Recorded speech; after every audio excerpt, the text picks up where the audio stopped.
사도행전 23장 23절부터 35절까지 하나님 말씀을 봉독합니다. 조용히 경청하시기 바랍니다. 백부장 둘을 불러 이르되 밤 제3시에 가이사랴까지 갈 보병 200명과 기병 70명과 창병 200명을 준비하라 하고, 또 바울을 태워 총독 벨릭스에게로 무사히 보내기 위하여 짐승을 준비하라 명하며, 또 이 아래와 같이 편지하니 일렀으되 클라우디오 루시아는 총독 벨릭스 각하에게 문안하나이다.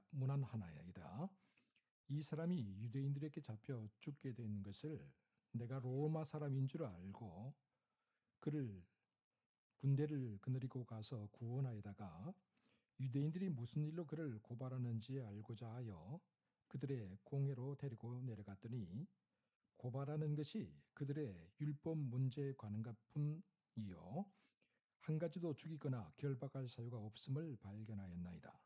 그러나 이 사람을 해치려 하는 관계가 있다고 누가 내게 알려주기로 곧 당신께로 보내며, 또 고발하는 사람들도 당신 앞에서 그에 대하여 말하라 하였나이다 하였더라. 보병이 명을 받은 대로 밤에 바울을 데리고 안디바드리에 이르러 이튿날 기병으로 바울을 호송하게 하고 영내로 돌아가니라. 그들이 가이사랴에 들어가서 편지를 총독에게 드리고 바울을 그 앞에 세우니 총독이 읽고 바울들어 어느 영지 사람이냐 물어 길리기아 사람인 줄 알고 이르되 너를 고발하는 사람들이 오거든 내 말을 들으리라 하고 헤롯 궁에 그를 지키라 명하니라. 아멘. 어느 추운 겨울 밤이었습니다. 앞이 보이지 않을 정도로 안개가 자욱하게 낀 산길을 운전을 하며 넘어가는 사람이 있었습니다. 바닥은 이미 얼어붙었고 앞은 잘 보이지 않았습니다. 핸들을 잡은 손에 자기도 모르게 땀이 비어나오기 시작했습니다. 눈이 긴장하여서 충혈되기 시작했죠. 1시간 동안 그 산길을 넘어가는데 그 1시간이 마치 10시간이나 된 것처럼 참 길게 느껴졌습니다. 산을 다 넘어가서도 도대체 어떻게 산을 넘어왔는지 정신이 없을 정도였습니다. 여러분, 어쩌면 오늘 우리도 인생이라는 긴 여행길에서 종종 이렇게 안개가 낀 막막한 산길을 넘어가야 하는 그런 경우를 만날 수도 있습니다. 억울한 누명, 생명의 위협, 쫓기는 신세, 그리고 희망이 없는 자리. 본문에 나오는 사도 바울의 상황이 딱 이와 같았습니다. 바울은 예루살렘에서 복음을 전하다가 유대인들에게 붙잡혀서 죽을 고비를 넘겼죠.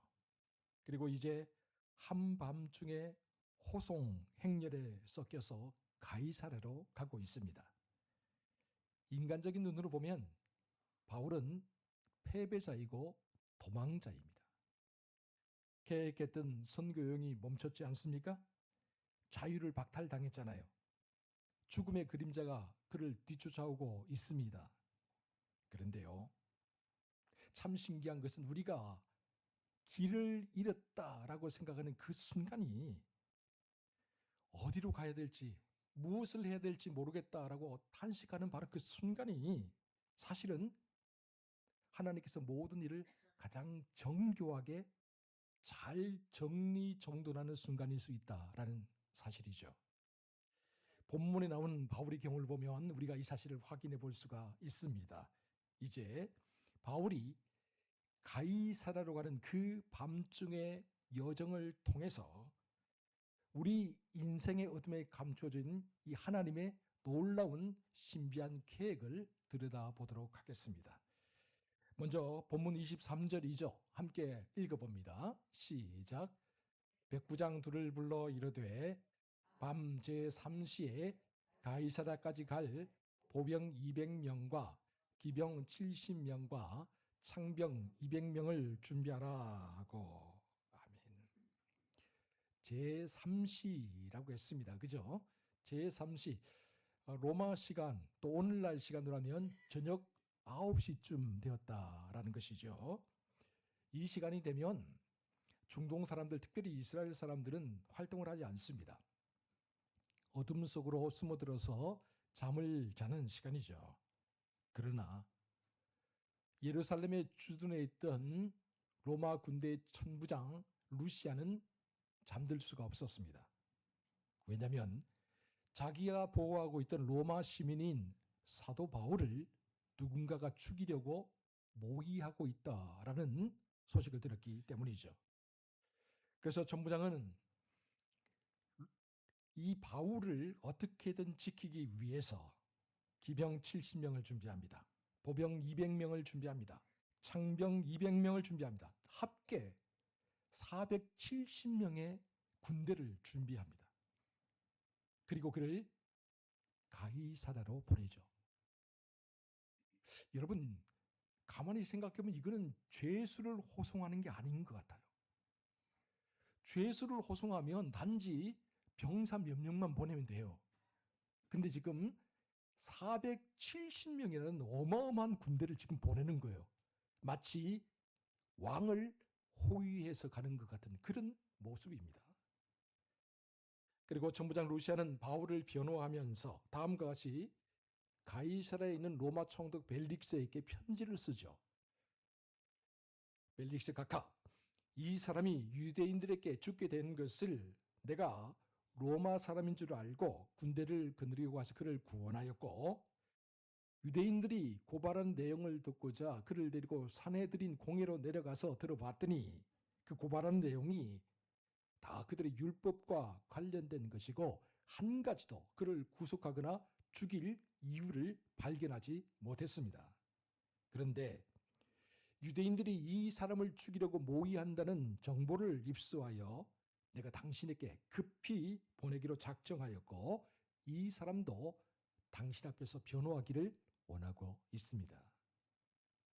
이처럼 천부장 루시아는 바울이 로마 시민이라는 사실을 알고 난 이후부터는 그를 적극적으로 지키고 보호하려고 힘썼습니다.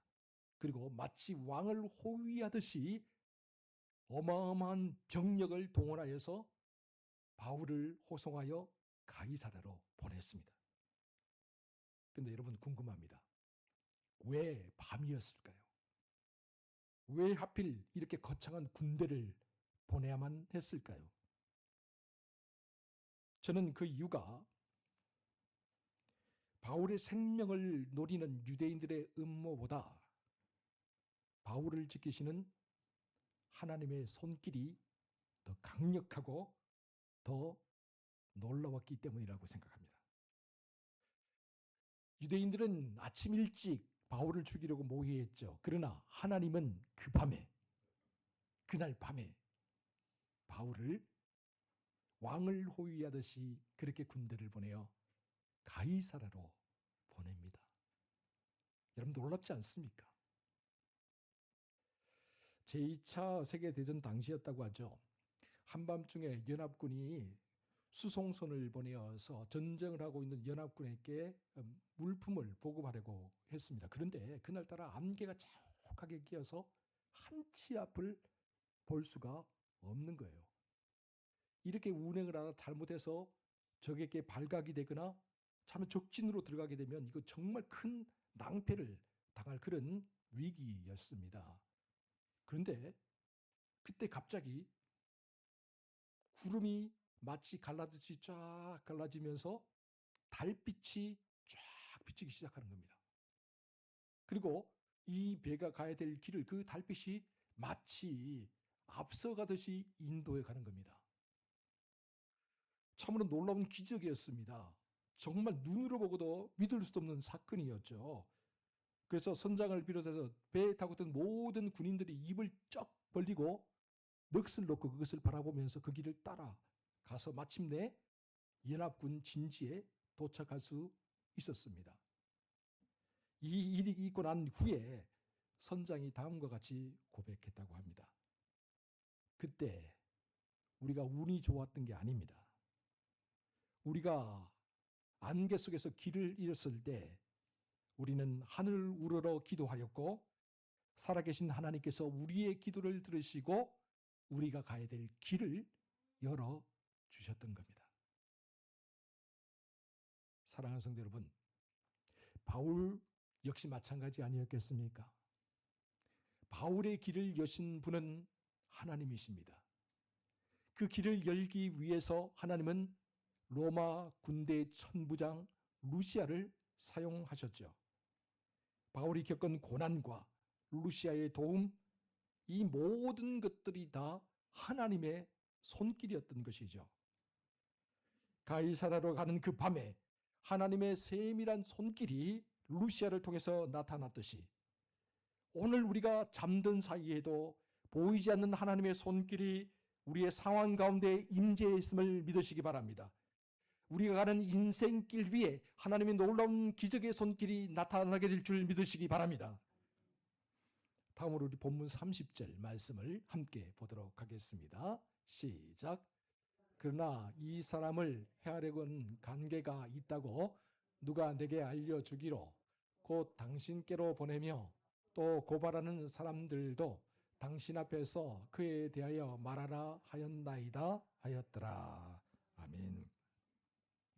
여러분, 이제 무대가 예루살렘에서 가이사라로 또 바뀌게 됩니다. 가이사라는 이스라엘 북서부에 있는 항구 도시였습니다. 지중해의 푸른 바다를 품고 있는 굉장히 평화로운 항구 도시였죠. 특히 가이사라는 로마 제국의 그 위용을 그대로 베껴서 만든 도시였습니다. 헤롯 대왕이 이 도시를 건설하고 난 다음에 로마 황제 가이사에게 바친다라는 의미로 이 도시의 이름을 가이사랴라고 그렇게 붙였죠. 그리고 이 가이사랴 한복판에는 로마 총독의 집무실이 자리 잡고 있었습니다. 당시 로마 총독은 벨릭스였는데 그는 좀 잔인하고 탐욕스러운 권력자였습니다. 그가 원래 노예였지만 글라우디우스 황제의 모친이었던 안토니아에 의해서 자유의 몸이 되었죠. 그러면서 글라우디우스 황제가 이를 굉장히 총애했습니다. 노예였던 그를 유대 총독으로 보낸 거죠. 후일에 네로 황제 때도 굉장히 충신으로 일을 한 그런 사람이었습니다. 이 벨릭스에는 3명의 아내가 있었다고 전해지고 있죠. 첫째 부인이 안토니였고 둘째 부인은 클레오파트라의 손녀였습니다. 그리고 셋째 부인은 유대 분봉왕이었던 헤롯 아그리파 1세의 딸 드루실라. 우리 뒤에 또 읽어나가면서 사도행전 읽어나면서 드루실라를 만나게 될 텐데요. 바로 그 드루실라였습니다. 벨릭스, 그는 매우 간교하고 악질적인 정치가였어요. 그래서 로마 역사가 타시투트는 그를 가리켜서 잔인하고 음탕한 노예 정신을 가지고 국왕의 대리권을 행사한 권력자라고 그렇게 한 줄로 요약을 하고 있습니다. 벨릭스, 그는 쇠사슬에 묶인 바울을 심판하는 심판의 자리에 앉아 있었지만 그의 영혼은 여전히 노예의 근성, 감옥에 갇힌, 욕망에 갇힌 노예의 모습을 하고 있었습니다. 여러분, 아무리 화려한 금박으로 입힌 그릇이라 할지라도 그 안에 썩은 음식이 담겨 있으면 어떨까요? 그 그릇이 좋아 보입니까? 그 그릇을 사용할 수 있겠습니까? 썩은 음식이 담겨 있으면 아무짝에 쓸모가 없죠. 마찬가지로 벨릭스가 딱 이와 같은 사람이었죠.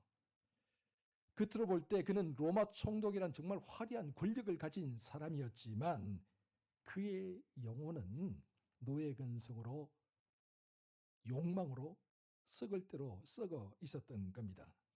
그러니까 그의 영혼을 한마디로 말하면 해골 모양을 한 채 권력의 껍데기를 두르고 있는 모습이다라고 할 수 있죠. 사랑하는 성도 여러분, 우리 주변에도 세상의 권력을 가진 사람들, 세상에 여러 가지 많은 것을 가진 사람들이 있죠. 많은 사람들이 부러워하는 학력과 실력, 사람들에게 떵떵거리는 권세, 그리고 모든 것을 가진 것 같은 풍요로움과 부유함, 이런 것들을 가진 사람들이 있죠. 그리고 이 사람들은 그것을 마치 자기의 벼슬인 양 자랑을 합니다. 교만을 떱니다. 근데 여러분, 그들을 너무 부러워하거나 너무 두려워하지 마세요. 중요한 것은 무엇을 가졌느냐, 무엇을 누리고 있느냐가 아니에요. 중요한 것은 그 사람의 영혼 상태입니다. 그 사람의 영혼이 하나님과 단절되어서 해골의 모양을 하고 있다면, 죽은 것이나 마찬가지라면 그게 무슨 소용이 있겠습니까? 어느 날 바람이 불어오면 다 사라지고 맙니다. 여러분, 우리는 이 세상이 아니라 하나님의 손에 붙들려서 살아야 됩니다. 우리 하나님은 로마의 위용을 뽐내는 가이사라의 그 화려한 도시, 또 벨릭스의 그 웅장한 집무실, 그것조차도 하나님의 사람 사도 바울에게 복음을 전하는 전초기지로 사용하는 분이에요. 하나님의 손에 잡히고 하나님께서 하시고 한다면 세상의 모든 것들이 하나님이 사용하시는 도구가 될 수 있죠. 우리가 하나님의 손에 붙들리게 되고 하나님과 관계가 친밀하게 되면 이 세상 모든 것들의 용도와 의미가 달라지게 되는 것입니다. 하나님이 쓰시고자 하는 대로 하나님의 계획과 목적을 따라서 모든 것이 달라집니다. 그러므로 언제나 하나님의 손에 붙들린 인생을 살아가는 저와 여러분 모두가 되시기를 주의 이름으로 축원합니다. 마지막으로 우리 본문 34절, 35절 함께 볼까요? 함께 읽어봅니다. 시작. 총독이 읽고 바울들어 어느 영지 사람이냐 물어 길리기아 사람인 줄 알고 이르되 너를 고발하는 사람들이 오거든 내 말을 들으리라 하고 헤롯 궁에 그를 지키라 명하니라. 아멘. 아마도 바울은 꿈에도 생각하지 못했을 거예요. 죄수의 몸으로 쇠사슬에 묶인 채 로마 총독 앞에서 또 유대 고관 대작들 앞에서 복음을 전할 수 있다니. 바울은 한 번도 상상하지 않았을 거예요. 이것은 그가 원하는 방식이 아니었기 때문이죠. 또 그가 원하는 장소도 아니었기 때문이죠. 그러나 하나님은 바울이 쇠사슬에 묶인 죄인의 신분으로 로마와 유대 권력의 핵심부, 고관 대작들, 일반 사람이 만날 수 없는 그런 사람들에게도 복음을 전할 기회를 주셨습니다. 이처럼 믿음의 사람에게는 갇히는 것도 우겨 싸는 것도 이 복음을 전하는 길을 막을 수가 없어요. 그래서 바울은 꿈에도 생각하지 못했던 결박과 갇힘을 통해서 오히려 최고의 무대에서 복음을 전할 기회를 얻게 되었습니다. 그리고 여러분, 하나님의 섭리, 하나님의 계획은 우리의 짧은 머리는 다 헤아릴 수가 없어요. 하늘이 높음같이 바다가 깊음같이 하나님의 지혜와 하나님의 섭리는 도무지 우리의 머리로는 다 헤아릴 수가 없다라는 것이죠. 다만 우리는 하나님이 우리를 가장 선한 길로 또 가장 바른 길로 인도해 주시기를 기도하면서 매일 매 순간 하나님 말씀에 순종하며 나갈 뿐이죠. 여러분, 댐이 딱 있잖아요. 그러면 물이 흐름이 딱 막힙니다. 그죠? 그런데 물의 흐름이 막히고 정지되었다고 해서 모든 것이 끝나느냐? 그렇지 않잖아요. 이 막힌 힘이 모여서 어느 순간 절정의 순간이 되면요, 엄청난 전기를 만들어내게 되는 거예요. 그 물이 한꺼번에 쏟아지면서 우리가 상상치도 못했던 엄청난 발전이 이루어지게 되는 것이죠. 바울의 인생이 지금 가이사랴 감옥에 갇히게 됐어요. 어떤 의미에서 본다면 막힌 댐처럼 변해버렸죠. 이제 뭐 방법이 없잖아요. 감옥에 있는데. 그런데요, 그 시간을 하나님은 오히려 엄청난 복음을 발전시키는 시간으로 삼으신다라는 거예요. 바울이 평생 로마 총독을 만날 기회가 있겠습니까? 바울이 평생 헤롯 아그리파 왕을 만날 기회가 있겠습니까? 그리고 바울이 결국에는 로마로 가서 황제 앞에서 복음을 전할 그런 기회를 이런 방법이 아니면 어떻게 그가 평민으로 만날 수 있겠고 가질 수 있겠습니까? 하나님의 방법이죠. 사람들이 볼 때는 실패한 방법 같아요. 사람들이 볼 때는 죄수의 몸이니까 감옥에 갇혔으니까 다 끝난 것 같아요. 그런데 하나님은 거기에서 놀라운 일을 계획하고 시작하신다라는 사실이죠. 혹시 지금 우리의 인생길이 막힌 댐처럼 정체되어 있다라고 느끼는 분이 계신가요? 사업 문제도, 직장 문제도, 경제 문제도, 가정 문제도, 사람과의 관계 문제도 모든 것이 막혀 있는 것 같고 정체되어 있는 것 같다. 그래서 너무 답답하고 막막하다. 그렇게 느끼는 분이 계신가요? 그렇다면 기억하시기 바랍니다. 하나님은 우리를 멈추게 하신 게 아니에요. 하나님은 우리의 이 정체를 통해서 더 큰 복음의 빛으로 나아갈 수 있도록 준비하고 계세요. 바울을 묶고 있던 쇠사슬이 오히려 복음을 선포하는 계기가 되었듯이 오늘 우리를 묶고 있는 이 답답함과 이 정체가 하나님을 간증하는 시간들로 이어지게 해주실 줄 믿습니다. 참으로 오늘 우리를 묶고 있는 모든 환경과 조건들, 그리고 얽히고 설킨 모든 문제들, 이 모든 것들이 하나님의 영광과 살아계심을 선포하는 기회가 될 줄 믿습니다. 그래, 우리 입술에서 감사와 찬양이 머지않아 흘러나오게 해 주실 줄 믿습니다. 이처럼 바울은 예루살렘에서 아가보 선지자가 예언한 것처럼 결박을 당했고 쇠사슬에 묶여서 한밤중에 가이사랴로 호송을 당했습니다. 그리고 로마 총독 벨릭스 앞에 서게 되었습니다. 세상의 눈으로 보면 실패자이지만 그러나 하나님은 그를 가장 높은 권력자에게 복음을 전하는 사람으로 세워주셨습니다. 여러분, 바로 이것이 우리 성도들의 삶입니다. 내 계획은 꺾일지라도 하나님의 계획은 결코 꺾이는 법이 없습니다. 내 생각과는 다르게 흘러갈지라도 결국에는 우리를 통해 하나님의 뜻과 계획이 이루어지게 되는 것이죠.